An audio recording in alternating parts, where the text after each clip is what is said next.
주 너를 지키리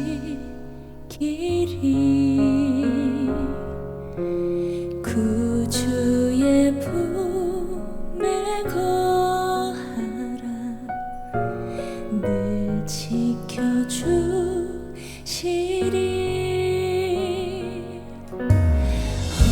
어려워 낙심될 때에 주 너를 지키리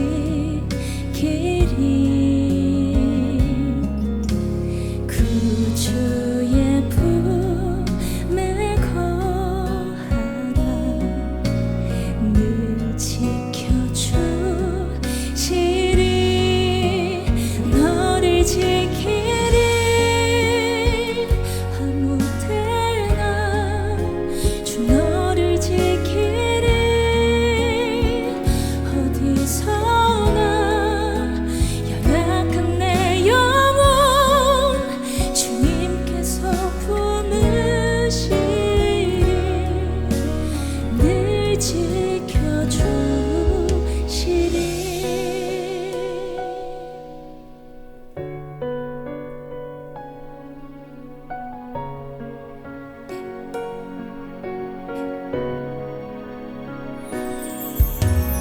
어려워 낙심될 때에 주 너를 지키리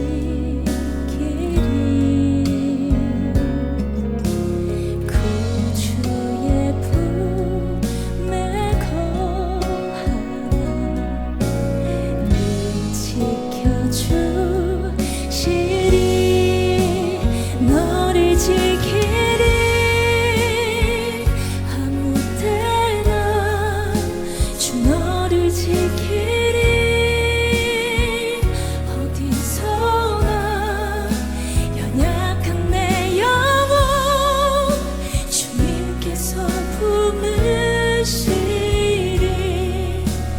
늘 지켜주시리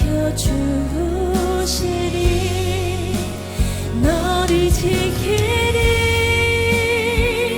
아무 때나 주 너를 지키리 어디서나 연약한 내 영혼 주님께서 품으시리 늘 지켜주시리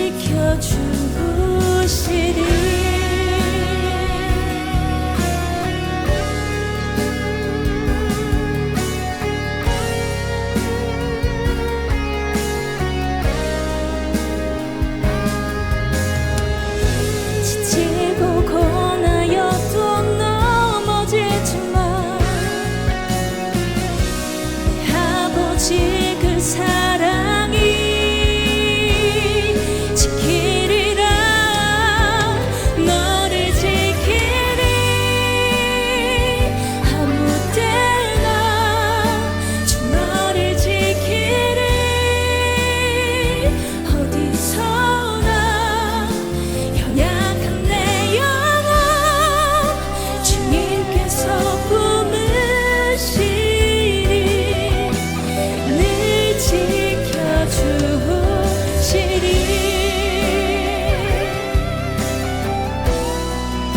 주 너를 지키리 어디서나 연약한 내 영혼 주님께서 품으시리 늘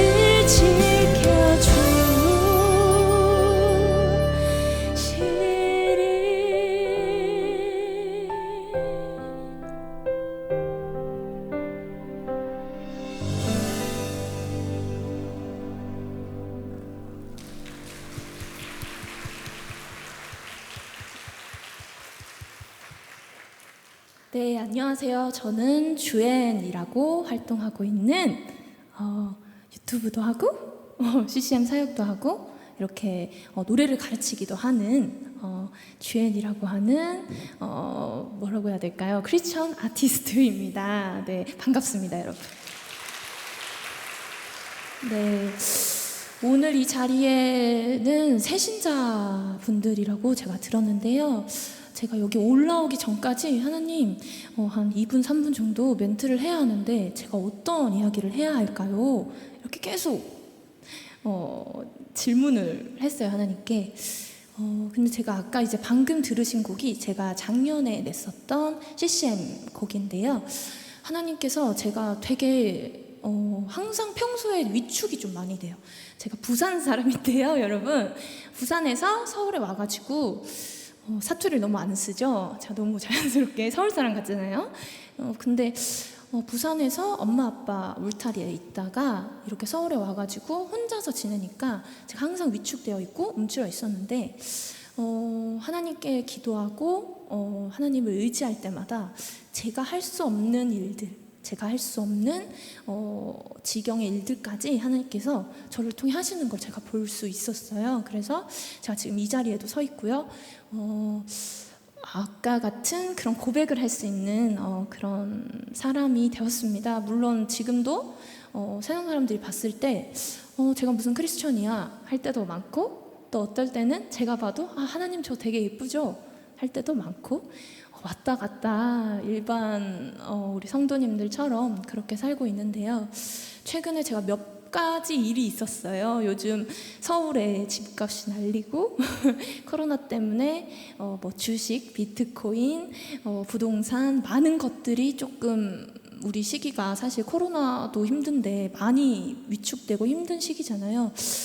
제가 거기에 휩쓸려가지고 정말 하나님의 크리스천 자녀로서 줏대 없이 그 세상 속에 휘말려서 열심히 살고 있었습니다. 근데 최근에 몇 가지 일로 하나님께서 저를 다시 돌아보게 하시고 저를 점검하게 하시고 저에게 길을 막으시면서 은정아, 너의 주애나 너의 일은, 너의 이때까지 일들도 내가 해왔고 앞으로도 내가 할 건데 너 무슨 걱정 근심이 있어? 그리고 저는 돈을 많이 벌고 싶고 명예로워지고 싶고 좋은 집에 살고 싶고 그랬는데 그거 다 그래, 그럴 수 있지. 근데 세상을 쫓아가는 그런 가치관이 아니라 하나님의 자녀로서 생각해야 될 가치관으로 앞으로 살아가라고 이번 일들을 통해서 알려주셨어요. 여러분도 새신자로서 세상과 이 교회에서 말하는 크리스천들의 말하는 그 가치관이 많이 다르다고 아마 생각이 드실 거예요. 하나님께서 너가 행복하고 싶은데 너가 세상을 쫓아가는 그 삶이 너한테 행복을 주는 게 아니라 진짜 하나님의 자녀로서 내가 올바르게 살아갈 때 하나님 다 더해서 주시고, 그리고 너가 진짜 행복이 뭔지 알게 될 거다라고 말씀을 해주셨어요. 그래서 이런 짧지만 이런 간증을 같이 나누고 싶었고요. 이어지는 곡은요, 제가 예전에도 제가 유튜브로 올렸었는데 그때는 가사 좋지 이러면서 올렸는데 지금은 더더욱 제 삶으로서 맞아, 이게 행복이지, 맞아, 우리 크리스천들이 이렇게 살아야 되지, 이런 가치관과 생각으로 살아야 되지 라는 그런 생각을 다시 하게끔 하는 가사입니다. 이어지는 곡은요, 행복이라는 곡을 들려드리겠습니다.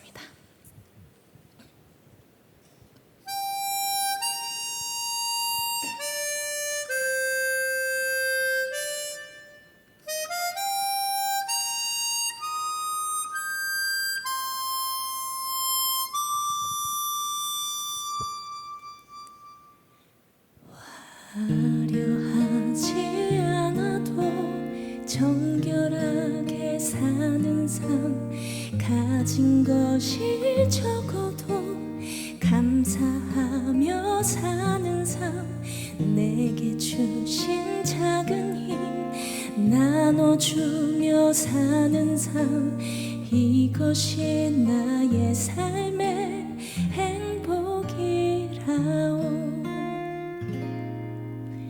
눈물 날 일 많지만 기도할 수 있는 것, 억울한 일 많으나 주를 위해 사는 것, 비록 짧은 작은 삶 주 뜻대로 사는 것, 이것이 나의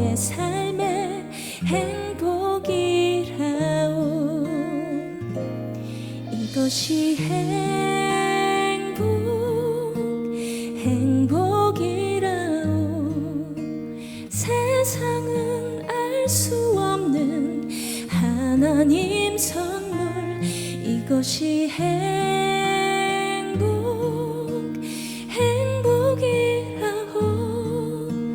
하나님의 자녀로 살아가는 것. 이것이 행복이라오.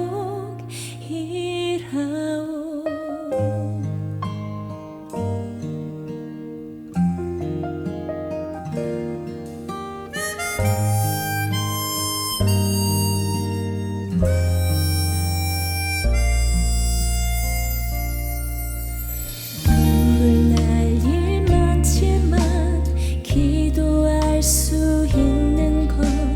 억울한 일 많으나 주를 위해 참는 것. 비록 짧은 작은 삶 주 뜻대로 사는 것. 이것이 나의 삶의 행복이라오. 이것이 행복이라오.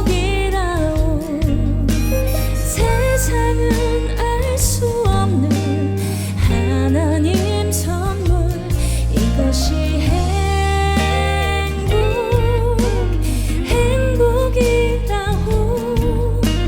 하나님의 자녀로 살아가는 것. 이것이 행복이라오.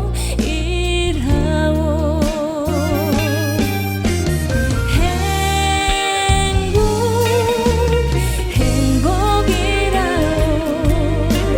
세상은 알 수 없는 하나님 선물. 이것이 행복이라오.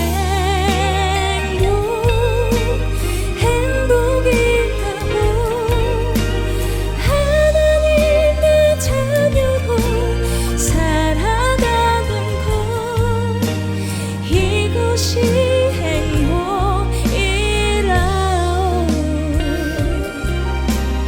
이것이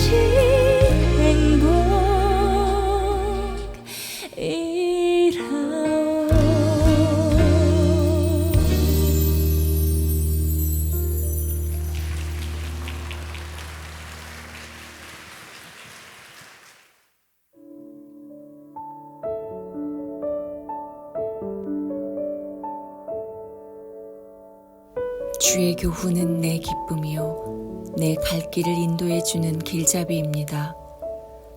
내 영혼이 진흙 바닥에 나뒹굴고 있으니 말씀하셨던 것처럼 나를 되살리소서. 내가 내 길을 자세히 설명했더니 주께서 들어주셨습니다.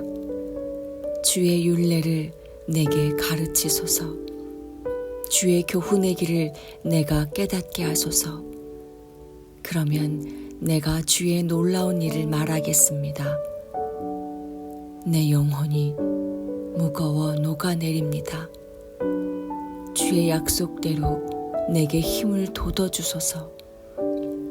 거짓된 길에서 나를 벗어나게 하시고 주의 법을 내게 은혜로 허락하소서.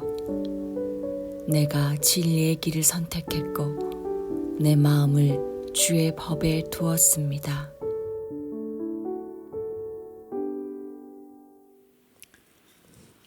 네,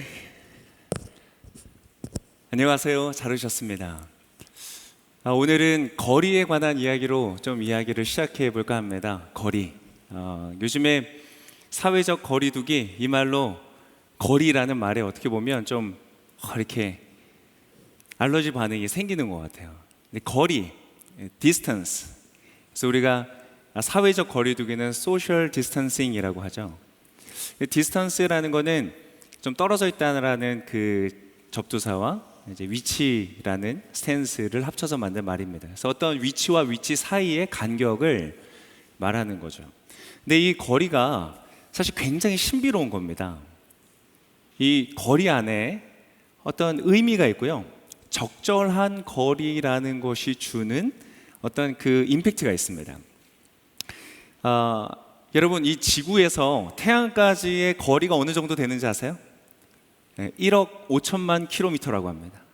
뭐 상상이 안 되시죠? KTX 타고 가면 60년 걸린대요. 그래서 20대 커플이 야 우리 태양 한번 갔다 올까? 그리고 출발하면 도착 전에 은퇴해야 됩니다. 엄청 긴 거리죠. 근데 그렇게 먼 거리인데요, 여러분 이게 아주 신비로운 거리예요. 왜냐하면 이거보다 지구가 조금 더 가까우면 너무 뜨거워져서 아무도 살 수 없는 행성이 되고요, 이 거리보다 조금 더 떨어지면 너무 추워서 또 생명이 살 수 없는, 아주 생명이 살기에 가장 적절한 거리에 지구와 태양이 있습니다. 달과도 마찬가지고요. 달도 적절한 거리가 있어서 썰물과 밀물이 있고 더 가까워지면 사람이 살 수 없는 그러한 곳이 된대요. 이 행성 간의 거리뿐만 아니라 여러분 사람 간의 거리도요 굉장한 의미가 있습니다. 특별한 의미가 있어요. 똑같은 사람인데 거리에 따라서 반응이 달라집니다. 예를 들어서 여러분 이제 지하철을 타고 가는데, 여러분 아예 이제 아무도 없는 지하철을 타고 간다고 생각해 보세요. 아무도 없어요. 근데 이제 한 사람이 딱 타더니 갑자기 텅 빈 지하철인데 내 옆에 와서 앉는 거예요. 이제 곰이 있으니까 곰 친구가 이렇게 앉아 있는데 이렇게 낯선 사람이 와가지고 옆에 이렇게 앉는 거예요. 마주. 여러분 어떠세요? 아무도 없는데 낯선 사람이 와서 내 바로 옆에 앉아. 그러면 갑자기 굉장히 불편해지기 시작하는 거예요. 거리가 있대요. 여러분 이렇게 공연이나 공개적인 강연의 자리, 우리 같으면 이런 설교를 듣는 자리는 적정 거리가 7.6m라고 합니다. 7.6m. 근데 제가 갑자기 막 일어나서 이렇게 내려가서 여러분 바로 코앞에서 막 설교를 하기 시작하면 여러분 어떠시겠어요? 갑자기 불편해지시는 거예요. 그죠? 네. 이 거리가 있대요. 그래서 제가 내려가진 않겠습니다. 불편하시지 않게 제가 내려가진 않겠습니다. 여러분 이렇게 사람 간에 거리가 있대요. 낯선 사람은 3.6m, 그거보다 더 가까워지면요, 이 에드워드 홀이라는 사람이 이 문화인류학자인데 그런 연구를 한 거예요. 3.6m 안으로 들어오면 갑자기 이 스트레스 호르몬이 막 분비가 되고요, 아드레날린이 막 방출되면서 굉장히 불편해진다는 거예요. 이 사람마다 마치 비누방울이 우리 주변에 둘러있는 것 같아서 그 비누방울을 침범해서 들어오면 굉장한 스트레스를 받게 된다는 거예요. 그러면 어떤 이제 이런 구역들이 있는데 그 중에서도 이제 가장 가까운 구역이 있겠죠. 가까운 사람들, 사랑하는 사람, 아주 친한 사람들의 간격은 어느 정도인지 아세요? 45cm래요. 그러니까 여러분 내가 저 사람이랑 친한가 안 친한가 확인해 보려면 45cm 앞으로 가시면 돼요. 딱 갔는데 왜 이래? 이러면 안 친한 거예요. 집에 가셔서 오늘 남편에게 해보시길 바랍니다. 친한지 안 친한지.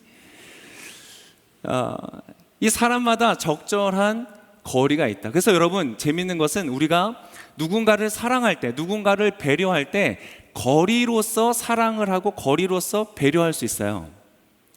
누군가가 혼자 있고 싶어 할 때 여러분 그 사람에게 거리를 두세요. 혼자 있을 수 있도록 배려를 해주는, 그게 사랑이에요. 때때로는 위로가 필요할 때 있죠. 그때는 가까이 다가서는 거예요. 성큼 다가서서 그 사람의 표정이 보이고 그 사람의 숨소리가 느껴지는 곳으로 가서 그 사람과 함께 있어주는 거예요. 그렇게 우리는 사랑해 줄 수 있고 배려해 줄 수 있습니다. 여러분 여기에서 한번 질문을 해볼까요? 하나님은 어떠실까요? 많은 사람들이 오해를 합니다. 하나님은 너무 멀리 계셔서 좀 냉정하고 관심 없는 그러한 분으로 느끼는 사람들도 있고요, 어떤 사람들은 너무 가까이 계셔서 일일이 하나하나 나를 지적하고 참견하는 그런 분으로 생각하는 사람들도 있어요. 근데 여러분 하나님은 제가 한마디로 정의를 해드리면요, 거리 조절의 신입니다. 하나님 원래 신이신데 좀 이상하지만 거리 조절의 신이에요. 그분은 거리 조절을 너무 잘하세요. 우리는 사랑하기 때문에 실수할 때 많아요. 그죠? 자녀 있으신 분들, 특별히 청소년 자녀가 있는 분들은 이 거리두기를 실패할 경우가 많아요. 막 문을 벌컥벌컥 열고 들어가는 거예요, 자녀 방에. 그러면 돼요, 안 돼요? 안 되죠. 이 물리적인 거리두기 있지만 문화적인 거리두기도 있거든요. 내가 그 사람을 대하는 태도, 예를 들면 청소년 자녀가 있는 집에서 방에 들어갈 때는 노크를 내주는 거예요. 그게 그 아이의 거리를 보호해 주는 거죠. 근데 하나님은요, 그걸 너무너무 잘하시는 분이세요. 요한계시록에 보면 어떤 성경 구절이냐면, 볼지어다 내가 문 밖에 서서 두드리노니 라고 예수님이 말씀하시는 곳이 있어요. 누구든지 내 음성을 듣고 문을 열면, 여러분, 하나님은 어떤 하나님이시라고요? 노크하시는 하나님이세요. 노크하고 기다려주시는 거예요. 우리의 거리를 존중해 주시는 거예요. 여러분, 거리로서 다른 사람들을 존중해 주시는 멋진 사람들이 되시기를 바랍니다. 그리고 때때로는요, 거리를 통해서 나 자신을 존중할 수도 있어요. 이 문화적인 거리로 함부로 내 영역을 허락 없이 넘어 들어오는 분들이 있거든요. 근데 여러분, 표현하셔도 돼요. 불편합니다. 우리의 외모에 대해서, 우리의 특징에 대해서 불쾌한 농담을 던지는 사람들 있죠. 이 문화적 거리를 무시하고 훅 들어오는 사람들, 그런 사람들한테 여러분 불편을 말하세요. 불편합니다. 때때로는요, 카톡을 보내는 시간에서 우리의 거리를 침범하는 사람들도 있어요. 지나치게 늦은 시간, 일이 다 끝난 시간 이후에 허락 없이 넘어 들어올 때, 여러분 그때 표현하셔야 돼요. 그렇게 나를 존중할 수 있어요. 근데 하나님은요, 우리를 존중하시는 분이시라는 거예요. 여러분, 이 세상에서 우리의 거리를 존중하지 않아도 되는 단 하나의 존재를 뽑으라면, 그것은 대통령도 아니고 왕도 아니고요, 어떠한 사람도 아닙니다. 어떠한 사람도 그렇게 해서는 안 되죠. 오직 하나님 한 분이실 거예요. 그런데 그 하나님조차 우리의 삶에 노크를 하신다는 거예요. 막 문 열고 문 따고 막 들어오시는 분이 아니라는 거예요. 우리가 문을 열면 뭐라고 하시냐면, 내가 그에게로 들어가 그로 더불어 먹고 그는 나로 더불어 먹으리라. 우리와 함께 식사하는 식구가 되신다는 거예요. 그분이 가까워질 때 얼마만큼 가까워지는가, 여러분 아까 읽었던 우리의 본문에 그 설명이 나옵니다. 오늘 읽었던 시편에 26절에 보니까 이렇게 기록되어 있어요. 내가 내 길을 자세히 설명했더니 주께서 들어주셨습니다. 내 길을 자세히 설명했더니 주께서 들어주셨대요. 여기서 여러분 자세히 설명했다는 거는요, 시시콜콜하게 다 이야기했다 이런 겁니다. 여러분, 누군가 나에게 와서 시시콜콜하게 막 자세히 얘기하는 거 듣는 거 재미있으세요? 좋으세요? 이 세상에서 가장 재미있는 얘기는 뭔지 아세요? 내 이야기래요. 내 이야기 하는 게 제일 재밌대요. 근데 여러분, 다른 사람의 이야기를 시시콜콜하게 듣는 거 별로 좋지 않습니다. 특별히 지금 오늘 이 시편 기자가 얘기했던 내 길을 자세히 설명했더니, 자세히 얘기했더니 그 상황이 어떤 상황이냐, 바로 전절 25절에 가면 내 영혼이 진흙바닥에 나뒹굴고 있습니다 이렇게 말하거든요. 여러분, 남의 이야기 재미없는데 특별히 진흙바닥 굴러다니는 사람의 이야기 듣고 있는 것은 정말 피곤한 일이에요. 근데 여러분, 하나님이 어떻게 하신다고요? 그 이야기를 들어주신대요. 하나님은 내가 누군가에게 이야기하고 싶을 때, 나의 이야기를 들어주는 사람이 필요할 때 아주 가장 가까이에 내 앞에서 45cm 가장 가까운 곳으로 오셔서 나의 이야기를 들어주시는 분이시라는 거예요. 여러분, 하나님 너무 좋으시지 않으세요? 하나님은 당신이 그분을 필요로 할 때 가장 가까이 계십니다. 자, 그런데 여러분, 질문 하나 한번 아시는지 들어보겠습니다. 여러분, 힘들어하는 사람한테 하면 안 되는 말 1위가 뭘까요? 힘내라는 말이래요. 힘내. 안 그래도 힘이 안 나서 힘든데 와서 힘내. 뭐 심지어는 막 아프리카 사람들은 너보다 더 힘들어, 막 이런 말. 정말 짜증나는 말이죠. 그래서 여러분, 힘내라는 말을 하면 안 된대요. 왜? 사실 내용은 되게 좋은 말이잖아요. 힘을 내라, 격려하는 말 좋은 말이잖아요. 근데 사실 그 안에 뭐가 담겨 있어요? 거리가 있는 거예요. 형식적인 거예요. 나의 어떤 아픔을 충분히 공감하는 말이 아니라 거리를 두고 멀리서 마치 강 건너 불구경하듯이 야, 힘내야지 라고 말하는 것처럼 느껴지기 때문에. 그래서 여러분, 우울증 한 전문의는 이렇게 얘기하더라고요. 우울증 환자에게는 그렇게 얘기하면 안 된다는 거예요. 그러면서 어떻게 얘기를 해야 되냐 가르쳐 준 거예요. 야, 좀 운동 좀 해, 나가서. 그게 아니라 어떻게 얘기하냐면, 나랑 같이 걸을까? 이렇게 얘기하는 거래요. 야, 혼자 있지 말고 궁상막히게 뭐냐? 이게 아니고, 너가 힘들 때, 너가 필요할 때 내가 옆에 있어 줄게. 이렇게 말하는 거래요. 이게 바로 공감이래요. 여러분, 하나님은요, 예수님은요, 우리를 공감하시는 분이세요. 그냥 이야기를 들어주는 것이 아니라 정말 그것에 가까이 공감하시는 분이래요.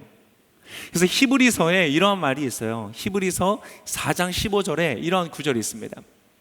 히브리서 4장 15절. 이는 우리에게 계신 대제사장은, 이것은 예수님을 말합니다. 우리에게 계신 대제사장은 우리의 연약함을 동정하지 못하시는 분이 아니며, 이 동정이란 말이 조금 번역이 좀 뉘앙스가 있지만 여러분, 공감하시는 분이라는 거예요.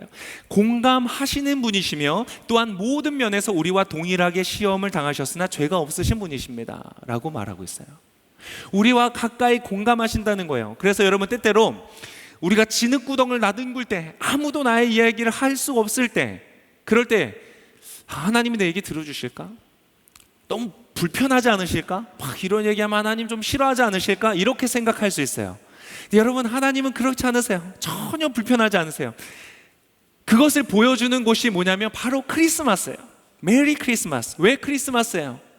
여러분, 하나님께서 하늘에 있는 그 모든 영광을 버리시고요, 온갖 진흙투성이와 같은 이 세상에 그분이 오셨다는 거예요. 그 한복판에 인간의 오만함과 교만함과 교활함과 악함이 가득한 그 인류의 한복판에, 그 법정에 예수님은 서셨다는 거예요. 십자가를 지셨다는 거예요. 그러면서 어떻게 하셨어요? 그들을 위해서 자신에게 침을 뱉고 채찍을 때리고 예수님을 십자가에 못 박는 사람들을 위해서 예수님 기도하셨대요. 하나님, 저들을 용서해 주세요. 자신들이 무슨 일을 하는지 알지 못합니다. 여러분, 그들의 그 무지를, 그 자신을 공격하는 십자가 앞에서도 공감하실 수 있고 이해하실 수 있고 그들을 위해서 기도하실 수 있는 분이래요. 여러분, 여러분의 진흙투성이와 같은 인생의 여정 속에 하나님께 아뢰는 것을, 하나님께 말씀드리는 것을 여러분 부끄러워하지 마시고 주님 앞에 나아가서 그분께 말씀하시는 여러분 되시기를 바랍니다. 예수님은요, 불편해하지 않으시고 그 이야기를 기꺼이 들어주시고 공감하시고 우리와 함께 하시는 분이시라는 겁니다. 여러분, 너무 좋지 않으세요? 그분은 그렇게 우리를 배려하세요. 우리의 거리를 존중해 주시고 우리가 필요할 때 가장 가까이 와주세요. 여러분, 이런 것만으로도 우리가 때때로 얼마나 힘이 납니까? 그래서 맞아요, 하나님 나와 함께 하세요, 힘이 나서 나가는 거예요. 근데 여러분, 그러한 분들에게도 한 가지 말씀을 드리겠습니다. 우리가 주의 깊게 봐야 될 게 있어요. 오늘 본문을 보니까요, 여러분, 인생에요, 고난과 고난 사이에도 거리가 있어요. 고난과 고난 사이의 거리가 어느 정도 되는지 한번 볼까요? 오늘 말씀에 25절에 보니까 이렇게 되어 있죠. 내 영혼이 진흙 바닥에 나뒹굴고 있으니 라고 말했어요. 진흙에 뒹굴고 있어요. 너무 괴로워요. 그래서 주님 말씀하신 것처럼 나를 되살리소서. 아마 하나님께서 힘을 주셨던 것 같아요. 그리고 26절에 이렇게 말했어요. 내가 내 길을 자세히 설명했더니 주께서 들으셨습니다. 내가 주님께 말씀을 드리고 주님 나를 들으시고 그래서 주의 율례를 내게 가르치소서. 27절에는 이렇게 말해요. 주의 교훈의 길을 내가 깨닫게 하소서. 그러면 내가 주의 놀라운 일을 말하겠습니다. 주님, 내가 주님의 놀라운 일을 자랑하고 증거하고 다니겠습니다. 얼마나 여러분 기쁠 때요. 그런데 여러분, 놀랍게도 28절에 가니까 이렇게 기록하고 있어요. 28절. 내 영혼이 무거워 녹아내립니다. 여러분, 내 영혼이 진흙 속에 있던 게 바로 언제예요? 바로 2절 전이에요. 2절 전에 그랬다가 주님 나를 힘주시고 나를 되살리시고 그래서 자랑하겠습니다, 힘내겠습니다. 그러다가 바로 얼마 만에? 2절 만에 내 영혼이 무거워 녹아내립니다. 여러분, 우리 인생은요, 고난과 고난의 거리가 굉장히 짧습니다. 여러분, 그것이 인생이에요. 고통은 수시로 옵니다. 이것만 지나면 괜찮겠지, 이것만 지나면 괜찮겠지, 이번 일만 해결되면 괜찮겠지 라고 생각하지만 여러분, 그거는 약간 나이브한 생각이에요. 그렇지 않아요. 이 일이 끝나고 조금 지나면 또 다른 일이 와요. 좌절과 좌절, 고통과 고통, 고난과 고난 사이의 거리는 인생이 너무 참 짧아요. 그래서 여러분, 이상하게 생각하지 마십시오. 내 인생 왜 이럴까? 아니요, 다 그래요. 나만 그런 거 아닌 것 같은데 다른 사람은 어떻지? 라고 체크하면서 여러분 인스타그램 보지 마세요. 인스타로 파악할 수 없어요. 여러분 스틸컷 사진으로는요 그 사람의 스토리를 파악할 수가 없어요.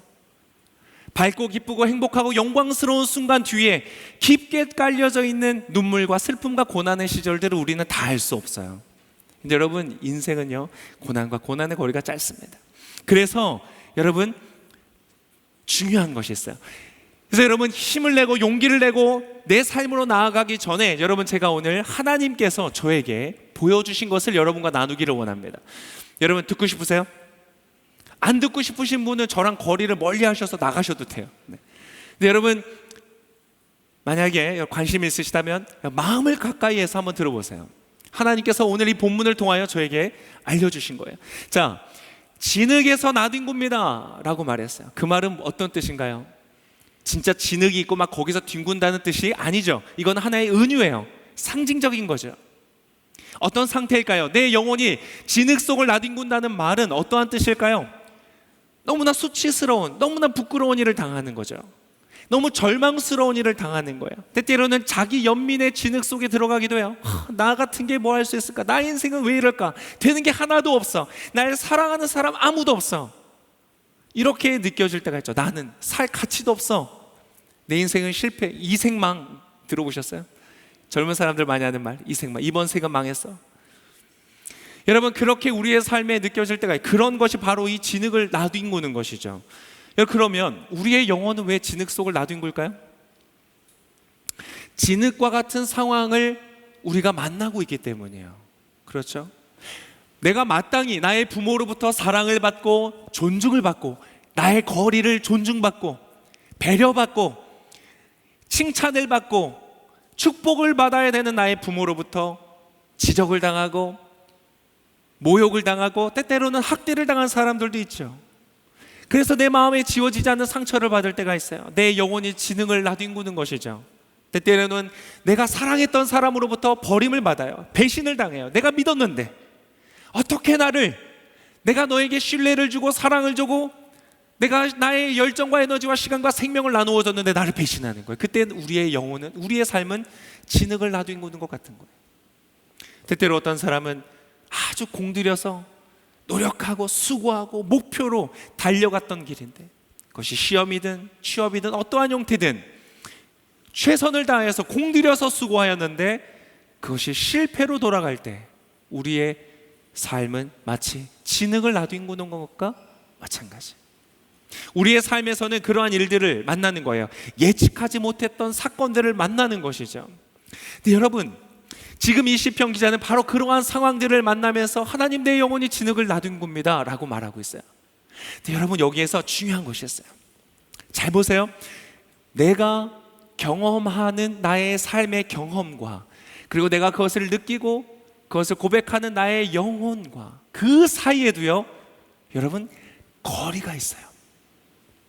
내가 지금 경험하는 이 일들을요 내가 이해하고 해석하고 나에게 받아들이는 나의 영혼에까지 오는 데까지여도 여러분 놀랍게도요 거리가 있어요. 여러분 누군가가 나를 미워한다고 해서 나는 미움받는 존재가 되는 것이 아니라는 거예요. 거리가 있어요. 곧 나를 미워한다고 해서 내가 미움받기에 합당한 존재가 아니에요. 여러분 경험해 보셨잖아요. 누군가가 누군가를 미워하는 데는요 수십만 가지의 일이 있어요. 이유가 있어요. 때때로는요 내가 전에 사귀다가 날 발로 찬 그 이성 교제했던 그 사람이랑 비슷하게 생겨서 너가 싫어, 이런 사람도 있어요. 나랑 무슨 상관인데, 아무 상관없는데도 나를 미워하는 사람이 있어요. 내가 미움을 받든 내가 버림을 받든 내가 배신을 당하든 그 모든 경험이요 곧 나와 동일하게 되는 것이 아니라는 거예요. 그 사이에는요 걸음이 있다는 거예요. 그래서 때때로는요 마치 나의 어떤 거리를 무시하고 침범해 들어오는 사람한테 불쾌합니다, 물러서 주시죠 라고 말해야 되는 것처럼 때때로는요 우리의 삶에 넘어오는 어떤 진흙탕 같은 그러한 경험들이 우리의 영혼으로 들어오는 것을 우리가 막아야 될 때가 있어요. 이해가 되세요? 제가 이해하기 쉽게 예를 하나 들어드릴게요. 바로 다윗이라는 사람의 사건인데요 너무 재밌는 일이 있어요. 자, 다윗이 골리앗을 쓰러뜨리고 일약 스타가 됩니다. 그리고 전쟁터에 나가면서 그 다음부터는요 가는 곳마다 이겨요. 그런데 어느 날 예측하지 못했던 사건을 만나요. 뭐냐면 사울이라는 왕이 자신을 질투하기 시작하는 거예요. 질투라는 것은요 너무너무 파괴적인 거예요.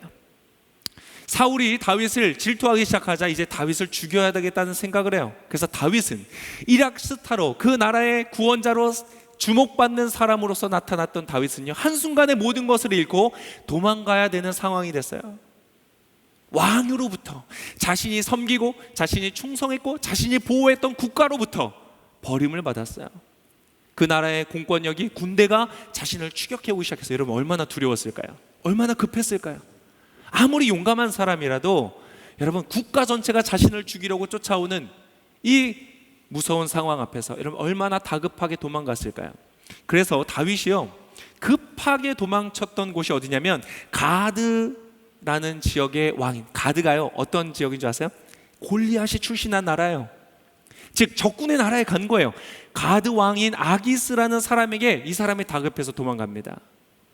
근데 여러분 그 아기스는요 잘 몰랐던 것 같아요. 그런데 그의 신하들이요 다윗의 존재에 대해서 알고 있었던 거예요. 그래서 이러한 기록이 있습니다. 사무엘상 21장 11절에 이러한 대사가 나옵니다. 사무엘상 21장 11절입니다. 그러자 그의 신하들이 아기스에게 말했습니다. 저 사람은 그 땅의 왕 다윗이 아닙니까? 백성들이 춤추고 노래하며 사울이 죽인 사람은 수천 명이고 다윗은 수만 명이다. 여러분 사람들이 알아보기 시작한 거예요. 얼마나 무서웠을까요? 그래서 12절에 이렇게 말하고 있어요. 다윗은 이 말이 마음에 걸렸습니다. 그래서 너무나 두려웠다고 기록하고 있어요. 여러분 바로 이 장면이 영혼이 무거워서 무너져 내리는 그런 현장이 아니겠어요? 그때 여러분 다윗의 판단이 뭔지 아세요? 13절에 이렇게 기록되어 있어요. 충격적인 장면이 나와요. 그래서 다윗은 그들 앞에서 정상이 아닌 것처럼 꾸몄습니다. 다윗은 그들 가운데 있는 동안 미친 척하며 문짝을 긁적거리기도 하고 수염에 침을 흘리기도 했습니다. 여러분 상상해 가세요. 다윗에 대해서 좀 들어보신 분들은 시편을 쓰고 하나님의 말씀을 쓰고 하나님의 마음에 합한 사람이라 칭찬을 얻고 역사 속에 남는 아주 유명한 왕이고 승리의 그런 아이콘과 같은 다윗이 지금 뭘 하고 있다고요? 미친 척을 하고 있대요. 거기다 심지어 여러분 그 어떤 식으로 미친 척 했는지 설명해 주고 있어요. 저는 이게 너무 부끄러워서 차마 보기 어려울 것 같아요. 여러분 제가 예를 들어서 어디 막 어떤 뭐 그런 공산당을 만났어요. 그래서 너 예수님 믿는다 그러면 죽일 거야. 그러면 제가 갑자기 침을 흘리면서 문짝을 막 긁적긁적 이거를 성도들이 봤다고 생각해 보세요. 그럼 제가 오늘의 신문에 그걸 실린다고 생각해 보세요. 제가 어떻게 하겠어요? 지워주세요. 지워주세요. 여러분 이것은 굉장히 수치스러운 사건이에요. 너무 부끄러운 일이에요. 여러분 바로 이 자리가 어떤 자리예요? 내 영혼이 진흙바닥 같은 곳을 나뒹굴고 있는 그런 현장이에요. 내가 충성했어요. 열심히 했어요. 하나님의 말씀대로 믿음대로 살았어요. 그런데 왕으로부터 죽음의 위협을 받아요. 도망가야 돼요. 가족도 버리고 내가 사랑했던, 내가 일구었던 모든 나의 삶의 현장을 다 털어버리고 도망가야 하는 그런 전과자 같은 사람이 됐어요. 그의 미래는 이제 완전히 불투명하게 되었어요. 그럼 하나님 좀 도와주셔야 되잖아요. 그리고 도망갔는데 거기는 여러분 알고 보니까 호랑이 소굴이었던 거예요. 그가 할 수 있었던 일이라고는 당당하게 싸우고 도망 나오는 것이 아니라 그에서 미친 척을 하면서 자신의 목숨을 구걸해야 되는 그러한 상황이었어요. 영원히 진흙 속에 나뒹구는 사건이지 않았겠어요? 근데 여러분 놀라운 일이 있어요. 이때요 다윗이 시를 씁니다. 여러분 시 쓰면 뭐라고 쓸 것 같아요? 오늘 본문 썼을 것 같지 않아요? 주님 내 영혼이 진흙을 나뒹굽니다. 네, 여러분 이때에 쓴 시가 있어요. 시편 34편인데요 그 시편에 제목이 있어요. 제목 한번 보여주시겠어요? 제목이 있는데요 다윗의 시예요. 아비멜렉 앞에서 그 왕이죠 미친 척 하다가 쫓겨났을 때 지은 시. 그 왕이 쫓아냈거든요. 야 어디서 이런 미친놈 데리고 왔어? 내보내. 끌고 나가서 진짜 진흙 같은 데 던졌겠죠. 옷이 막 흙투성이가 됐겠죠. 그때에 다윗이 이렇게 고백합니다. 한번 들어보세요. 내가 항상 여호와를 찬양하겠습니다. 내 입에서 그분을 찬양하는 것이 끊이지 않을 것입니다. 내 영혼이 여호와를 자랑할 것이니 겸손한 사람들이 듣고 기뻐할 것입니다. 오, 나와 함께 여호와께 영광을 돌립시다. 우리 함께 그분의 이름을 높입시다. 내가 여호와를 찾으니 그분이 내게 응답하셨고 내 모든 두려움에서 나를 건져내셨습니다. 주를 바라보는 사람들은 밝게 빛났고 그 얼굴이 결코 수치로 얼룩지지 않았습니다. 제가 길어서 여기까지 갖고 왔는데요, 더 있어요. 하나님을 찬양하는 거예요. 여러분 이해가 되세요? 그의 삶은요, 진흙바닥에 나뒹구는 완전히 낙오하고 실패한 인생의 한복판에 있어요. 그런데 그의 영혼은 진흙 속을 나뒹굴고 있지 않는 거예요. 여러분 도대체 어떠한 일입니까? 여러분 그의 경험과 그의 영혼 사이에는요, 굉장한 거리가 있었어요. 그의 경험이 그의 영혼을 낙심시키기 위해서 그의 삶에 넘쳐 들어왔지만, 여러분 다윗은요, 그 거리를 허락하지 않았어요.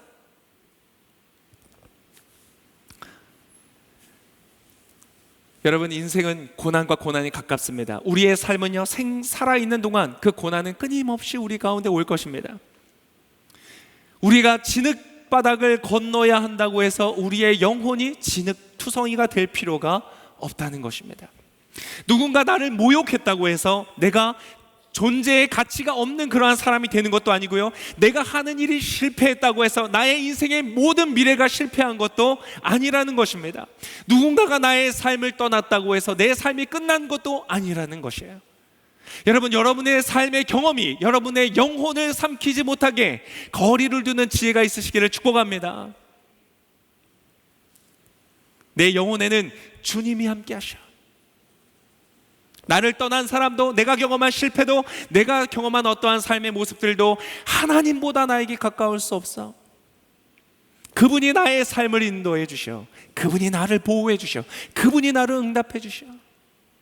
그래서 나는 그분을 찬양할 거야. 이런 그러한 멋진 삶이 여러분 되시기를 축복합니다. 근데 여러분 그게 어떻게 가능할까요? 도대체 다윗은 도대체 어떻게 한 거예요? 여러분 그 힌트가 바로 오늘 이 시편에 나옵니다. 바로 이 자리에서 여러분의 선택이라는 중요한 요소가 들어가는 거예요.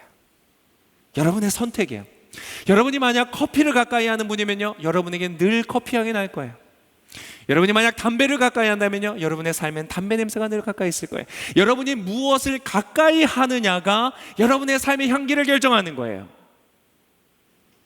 여러분 오늘 말씀에 이 시편 기자도요, 너무 감사해요. 우리랑 비슷한 수준인 것 같아요. 살만하다가 2절 만에 다시 낙심하고 좌절했어요. 근데 여러분 이 사람은 그 다음에 가야 하는 길을 알고 있어요. 그래서 우리에게 가르쳐주고 있어요. 바로 30절의 말씀이에요. 30절, 여러분 중요한 말씀입니다.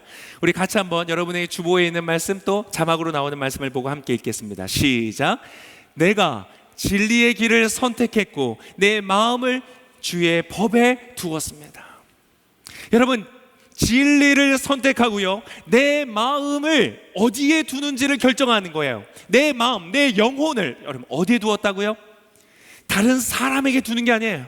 다른 사람의 칭찬, 다른 사람이 팔로우하고 좋아요 누르는 거에 두는 게 아니에요. 내가 받는 상장과 내가 이루는 성취에 내 마음을 두는 것이 아니에요. 내 마음을 어디에 둔다고요? 주님의 법에 두는 거예요. 여러분 경험보다 여러분 교훈을 가까이 하시기를 축복합니다. 여러분 메모하기 좋아하시는 분들은 써놓으세요. 경험보다 교훈을 가까이 하세요.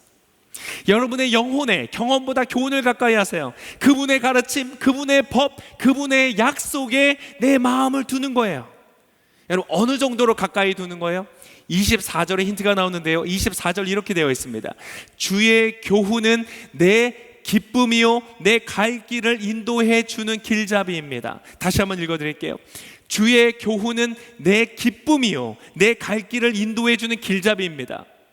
여러분 이게 얼마나 가까운지 아시겠어요?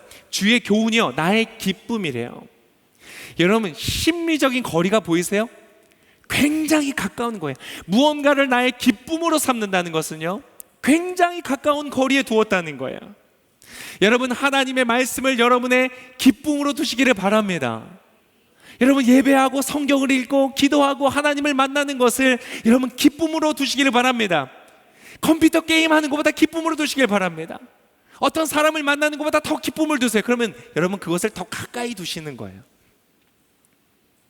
잘 안 되는데요, 괜찮아요. 여러분, 맛보면 알게 됩니다. 맛있는 음식은 맛있어야 돼, 그래서 맛있는 게 아니라 먹으면 맛있는 거예요. 여러분, 하나님의 선하심을 맛보아하는 여러분 되시기를 축복합니다. 그리고 어떻게 됐다고요? 내 갈 길을 인도해주는 길잡이라고 말해요. 여러분, 갈 길이 있는데요, 길잡이를 삼는다는 것은요, 기능적으로 아주 친밀한 거리를 말하는 거예요. 여러분, 주님을 그렇게 기능적으로 여러분의 인생 가운데 가까이 두시기를 축복합니다. 내가 어떻게 해야 되지? 내가 어떻게 결정해야 되지? 그 사람한테 전화해봐야지. 그 친구한테 부탁해봐야지. 어떤 사람에게 찾아가 봐야지. 그 어떠한 사람이 심지어 목사님보다, 순장님보다 여러분 하나님이 되시기를 축복합니다. 내 인생의 길잡이를 하나님 삼는 거예요. 여러분, 그렇게 가까이 할 때에 여러분 때때로 우리의 인생이, 우리의 영혼이 진흙바닥을 나뒹굴 때에도 저는 어떨 것 같으세요? 많은 분들이 오해하세요. 막 이렇게 무대에서 이렇게 갇혀놓고, 여러분 이건 저의 인생의 스틸컷이에요. 괜찮아 보이는 모습으로 막 설교하니까 목사님들은 다 잘 사는 줄 알아. 똑같습니다. 저도요, 제 영혼이 진흙 속을 나뒹굴 때가 너무나 많아요. 자기 연민에 빠지고, 우울감에 빠지고, 한탄에 빠지고, 다른 사람을 비방하는 것도 여러분 진흙 구덩이입니다. 그 사람 때문이야, 저 사람 때문이야. 그런 모든 진흙 구덩이 속에 있을 때가 있어요. 그래서 여러분, 저는 오늘 이 시편이 너무 반가워요. 시편 기자 별거 아니네, 나랑 비슷하네. 근데 여러분, 그 사람이 말하는 것처럼 우리의 인생이 때때로 그러한 것을 경험해도 25절에 이렇게 기록했잖아요. 내 영혼이 진흙 바닥에 나뒹굴고 있으니 말씀하셨던 것처럼 나를 되살리소서. 이 사람은 자신의 인생의 진단도 알았지만 처방도 정확하게 알았어요. 여러분의 인생에도 처방이 있으시기를 바랍니다. 내 인생의 진흙을 바닥을 나뒹굴 때 정확한 약을 먹는 거예요. 하나님 말씀하신 것처럼, 주님은 말씀하신 것을 지키세요. 나를 되살리소서. 그때 주님이 나를 되살리시는 거예요. 28절에도 그러한 고백이에요. 내 영혼이 무거워 녹아내립니다. 그러나 거기서 끝이 아니에요. 주의 약속대로 내게 힘을 돋워 주소서. 그때에 우리의 삶에 오늘 다윗에게 보았던 것 같은 그러한 놀라운 역사가 일어나는 것입니다. 내일부터 시작되어지는 새로운 한 주간의 삶 속에 여러분, 이러한 동일한 승리가 있으시기를 축복합니다. 내가 만나는 삶의 경험 때문에 나의 영혼이 오락가락하는 것이 아니라, 내가 어떠한 삶을 만나고 어떠한 사람을 만나고 어떠한 사건을 만난다고 할지라도 그 경험이 아닌 나와 함께 하시는 주의 말씀과 주의 약속이 나의 삶에 더 가깝기 때문에 나의 영혼을 보호하고 나를 되살리고 용기를 주고 힘을 주고 새롭게 일어나서 그 모든 상황들을 극복하고 승리하시는 여러분의 삶이 되시기를 축복합니다. 이 시간 우리 같이 한번 기도하겠습니다. 이 시간 주님을 나에게 가까이 하는 그러한 기도를 하기를 원합니다. 오늘 말씀처럼 주님 가까이 하기를 원합니다 라고 하시는 분은요, 가볍게 두 손을 드세요. 마치 하나님께로부터 무언가를 받는 것처럼. 이런 것이 때때로 굉장한 의미가 있어요. 우리의 몸을 열 때 때때로 마음이 열리거든요. 마음을 열고 이 시간 하나님을 바라보세요. 그리고 제가 성경 한 구절 읽어드릴 테니까 한번 들어보세요. 시편 23편, 아주 유명한 목가적인 시에서 다윗은 이렇게 고백합니다. 주께서 내 적들 앞에서 내게 상을 베푸시고 내 머리에 기름을 부으셨으니 내 잔이 넘칩니다. 적들이 사라졌기 때문에 노래하는 게 아니에요. 적들은 있어요. 사건은 있어요. 고난은 있어요. 그러나 그보다 더 가까이 나와 함께 계셔서 나에게 상을 베푸시고 내 머리에 기름을 부으시는, 축복해 주시는 하나님이 계시기 때문에 나의 잔이, 나의 영혼의 잔이 메마르고 건조하고 결핍되어 있는 것이 아니라 그것이 차고 넘치는 거예요. 여러분, 이 시간 주님이 여러분을 그렇게 축복하기를 원하세요. 이 시간 이 설교의 메시지로 여러분 그 마음의 문을 두드리고 계신 거예요. 이 자리에 계신 분들, 영상으로 함께 하시는 분들, 지금 계신 곳에서 두 손을 가볍게 드시고 그분을 향하여 마음을 여세요. 주님, 내가 주님을 가까이 하기를 원합니다. 나를 존중하시는 분, 나를 배려하시는 분, 나를 사랑하시는 분, 내가 필요로 할 때 가장 가까이에서 나의 신음소리까지도 들으시고 나의 미묘하게 떨리는 얼굴의 근육들도 다 이해하시고 나에게 있어야 할 것을 공급하시는 하나님, 나를 사랑한다고 말씀해 주시고 너는 참 나에게 소중한 존재란다, 너는 참 아름다운 존재란다, 나에게 말씀하여 주시는 참 좋으신 하나님, 내가 주님을 가까이 하기를 원합니다. 내 마음을 주의 법에, 주의 말씀에, 이 주님의 진리에, 나를 위해 기꺼이 어둠이 가득한 이 땅 가운데 내려오신 그 예수 그리스도께 내 마음을, 내 영혼을 두겠습니다. 오 하나님, 이 시간 주 앞에 기도하는 모든 사람들, 이 시간 주님 약속하신 대로 볼지어다 내가 문 밖에 서서 문을 두드리노니 누구든지 내 음성을 듣고 그 문을 열면 내가 그에게로 들어가 그와 함께 먹고 그는 나와 함께 먹고 내가 너와 함께 하리라 약속하셨으니 그 약속대로 이 시간 이루어 주시옵소서. 하나님, 이제 새롭게 한 주간을 살아갑니다. 풀리지 않는 숙제들이 있어요. 잘 극복되지 않는 문제들이 있어요. 내 영혼이 무거워 녹아내리는 것 같이 느껴지는 순간들이 있어요. 주님, 나를 도와주세요. 내게 힘을 주세요. 용기를 주세요. 다시 살아갈 힘을 주세요. 그렇게 구하는 모든 사람들마다 주님 약속하신 대로 힘과 용기와 능력과 생명력을 더하여 주시옵소서. 소망을 더하여 주시옵소서. 이 시간 기도하는 모든 영혼들을 예수께서 나에게 주신 권세로 명하노니 나의 영혼아 주의 영으로 충만할지어다. 이 자리에 함께한 모든 영혼들에게 하나님의 소망이 충만할지어다. 생명력이 차고 넘칠지어다. 오늘 다윗이 경험한 것처럼 진흙과 같은 인생의 나락과 같은 그 상황 속에서도 주님을 향한 찬양으로 그의 영혼이 견고하게 섰던 것처럼 나의 영혼아 견고하게 설지어다. 오 성령님, 이 시간 함께 하시니 감사합니다. 이 시간 주님으로 호흡합니다. 이산화탄소와 같은 모든 절망과 좌절을 주 앞에 품어냅니다. 그리고 주님으로부터 오는 그 생명을 들이마십니다.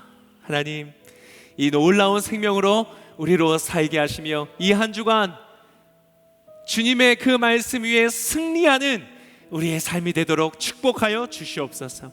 경험보다 교훈을 우리의 영혼 앞에 가까이 하며 승리하는 모든 한 주간, 주님과 동행하는 한 주간 그렇게 인도하여 주시옵소서. 그렇게 함께 하시며 동행하시며 인도하여 주실 주님께 감사와 찬송을 드리며 역사하실 주님을 기대하며 이 모든 말씀을 살아 역사하시는 우리 주 예수 그리스도의 이름으로 감사하며 기도합니다. 아멘. 우리 하나님께 감사와 영광의 박수 올려드리겠습니다. 아멘. 주님을 찬양합니다. 오늘 예배 가운데 이렇게 함께 할 수 있어서 참 좋습니다. 오늘 메시지를 통해서 하나님의 주시는 음성이 있었는지 궁금합니다. 예배를 통해서 은혜가 있으셨다면 이 영상을 또 아는 지인들에게 추천해 주시고 보내어 주시고 권면해 주시면 좋을 것 같습니다. 하나님께서 또 그 사람들에게 맞는 음성으로 말씀하시고 역사하실 거라고 기대가 됩니다. 네, 여러분 한 주간 동안 정말 주의 은혜 안에서 승리하시고 강건하시기를 축복합니다. 감사합니다.